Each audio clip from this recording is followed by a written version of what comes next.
আসসালামু আলাইকুম, কেমন আছেন আপনারা? আমি সিয়াম, আশা করি আপনারা সবাই ভালো আছেন।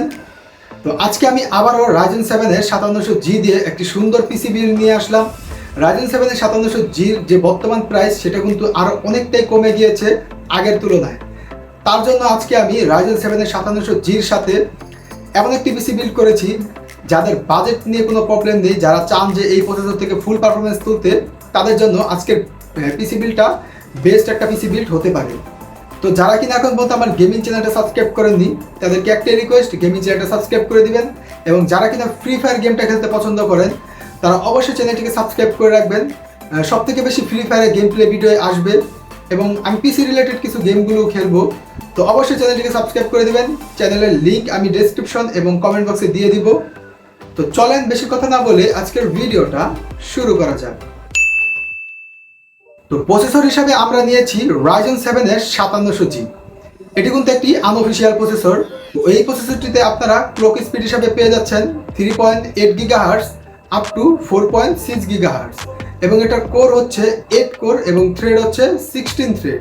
এবং এটাতে কিন্তু আপনারা একটি ইনবিল্ড গ্রাফিক্স পেয়ে যাচ্ছেন, যেটা হচ্ছে ভেগা 8 গ্রাফিক্স।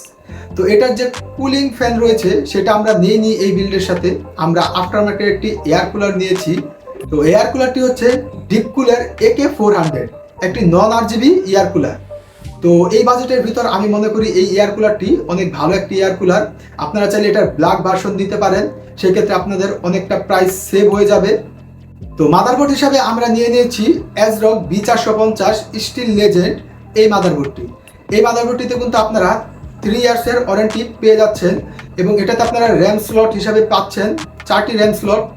এবং এটার মেন আকর্ষণ হচ্ছে এটাতে কিন্তু RGB রয়েছে, মাদারবোর্ডের ভিতরে আপনারা RGB লাইট দেখতে পারবেন। এবং এটাতে আপনাদের হাইস্ট র্যাম সাপোর্ট করবে হচ্ছে 64GB পর্যন্ত। তো ওভারঅল এই বাজেটের ভিতর এবং এই প্রসেসরের সাথে কিন্তু এই মাদারবোর্ডটা অনেকটাই ভালো মানায়। আমি মনে করি এর থেকে দামি মাদারবোর্ড নেওয়ার কোনো প্রয়োজন নেই। আপনারা এই মাদারবোর্ড দিয়ে আপনারা এই প্রসেসরের পারফরমেন্স ভালোই তুলতে পারবেন। তো র্যাম হিসাবে আমরা নিয়েছি কিংস্টন ফিউরি বিয়ার্স DDR4 3200 MHz এর র্যামগুলো। এই র্যামগুলো কিন্তু আপনাদের লাইফ টাইম ওয়ারেন্টি থাকবে, প্লাস এই র্যামগুলো কিন্তু এই বাজেটের ভিতর অনেক ভালো র্যাম। আমি চাইলে এখানে OCPC র্যামগুলো নিতে পারতাম, বাট OCPC থেকে আপনারা কিংস্টনে কিছুটা হলেও পারফরমেন্স ভালো পাবেন। এবং আমরা এই বিল্ডের সাথে কিন্তু 16GB র্যাম নিয়েছি, আমরা 8GB কোনো র্যাম নিইনি, কারণ 8GB দিয়ে আপনারা এই প্রসেসরের ফুল পারফরমেন্স তুলতে পারবেন না।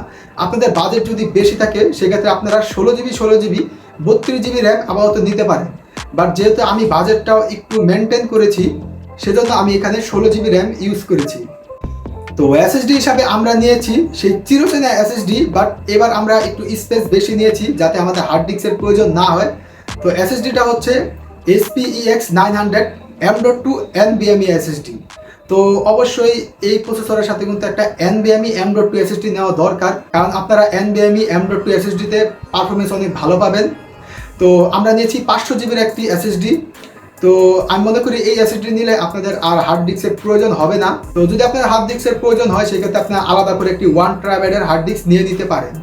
তো ওভারঅল যদি বলেন যে বাজেটের ভিতর কম বাজেটের ভিতর বেস্ট একটি SSD কোনটি হবে, সেক্ষেত্রে আমি নিঃসন্দেহে বলবো আপনারা এই SSD নিতে পারেন। তো পাওয়ার সাপ্লাই হিসাবে আমরা নিয়েছি ভ্যালুটপের VT AX 500। তো এই পাওয়ার সাপ্লাইটিতে কিন্তু আপনারা রিয়েল 500 ওয়াট পেয়ে যাচ্ছেন। এখন বলতে পারেন যে ভাই রিয়েল 500 ওয়াট থাকা সত্ত্বেও এটার প্রাইস এত কম কেন?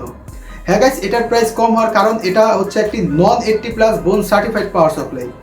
আমি মনে করি আপনাদের যদি বাজেট কিছুটা বেশি থাকে সেক্ষেত্রে আপনারা অবশ্যই 80+ বোন সার্টিফাইড একটি পাওয়ার সাপ্লাই নিয়ে নেবেন।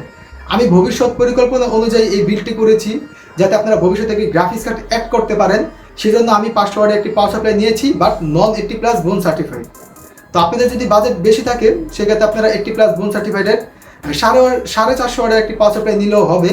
সেক্ষেত্রে আপনারা পরবর্তী একটি গ্রাফিক্স কার্ড অ্যাড করতে পারবেন, সমস্যা হবে না। তো ফাইনালি আমরা কেসিন হিসাবে নিয়েছি রিভেঞ্জার মেগাট্রন মিড টাওয়ার একটি গেমিং কেসিন। এই কেসিনটির লুকটা কিন্তু অনেকটাই গেমিংয়ের মতো, গেমিং একটা ভাইব দেয়। এবং এই কেসিনে আপনারা পেয়ে যাবেন প্রি ইনস্টল 2টি RGB ফ্যান, প্লাস আপনারা পোর্ট হিসাবে পাবেন 3.0 একটি পোর্ট এবং হচ্ছে USB 2.0 2টি পোর্ট, এবং সাথে থাকছে হেডফোন এবং অডিও পোর্ট। তো এই ছিল আজকের পুরো বিল। তো এই পুরো বিলটা যদি আপনারা 16 GB র্যামের সাথে বিল করেন, আমি কিন্তু 16 GB সাথে এই বিলটা সাজিয়েছি। তো আপনারা যদি 16 GB সাথে বিল করেন সেক্ষেত্রে আপনাদের প্রাইসটা পড়বে হচ্ছে 45,000 টাকার আশেপাশে। তো বাজারে গেলে আপনারা এর থেকে কিছুটা কমও পেতে পারেন এবং আপনাদের কিছুটা বেশিও লাগতে পারে। আপনারা যেই দোকানে যাবেন সেই দোকানে এই ব্যাপারে আগের থেকে কথা বলে নেবেন এবং আপনারা চাইলে এখান থেকে কিছু কম্পোনেন্ট সরিয়ে আপনাদের মনমতো কম্পোনেন্ট নিয়ে নিতে পারেন। কিন্তু আমি বলতে পারি যে এই বাজেটের ভিতর আপনারা Ryzen 7 5700G ফুল পারফরমেন্স আপনারা খুব সুন্দরভাবে তুলতে পারবেন আশা করি। তো প্রতিটা প্রোডাক্টের প্রাইস কিন্তু আমি ডিসক্রিপশনে দিয়ে দিই। তো কমেন্ট বক্সে কেউ জিজ্ঞেস করবে না যে ভাই প্রাইস কোথায়, আপনারা একটু কষ্ট করে ডেসক্রিপশনটা চেক করবেন, সেখানে আপনারা প্রতিটা প্রোডাক্টের প্রাইস জানতে পারবেন। তো যদি আপনাদের অন্য কোনো কোশ্চেন থাকে সেক্ষেত্রে আমাকে অবশ্যই কমেন্ট বক্সে করবেন, আমি 100% আপনাদেরকে রিপ্লাই করব। এবং আপনারা যদি আমার গেমিং চ্যানেলটা এখন পর্যন্ত সাবস্ক্রাইব করে না থাকেন অবশ্যই চ্যানেলটিকে সাবস্ক্রাইব করে দিবেন। তো কেমন লাগলো ভিডিওটা অবশ্যই কমেন্ট বক্সে জানিয়ে দিবেন। দেখা হবে নেক্সট কোনো ভিডিওতে।